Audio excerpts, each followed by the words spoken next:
34. One day, I was told that a young man wanted to see me. He was one of the students in the normal department of Achimota College. So he came. He was not called Kwame Nkrumah then, he was Kofi Choir.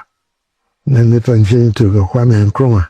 So he said he wanted to study, but he had me deliver a lecture.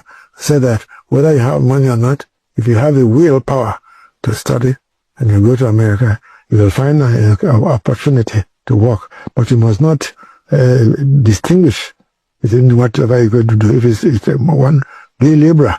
If you want, I told him I was a laborer many years in America, and that it didn't make no difference to my intellectual achievements, and that it helped because it gave me a practical experience to deal with people who are poor or people who are in the lower segments of society.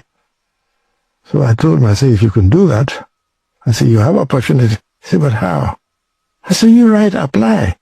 I said, if you apply, then they'll consider your qualifications. If not, if you're not qualified, they will ask you to take what is equivalent to matriculation. If you finish that, then you can enter. So he had equivalent.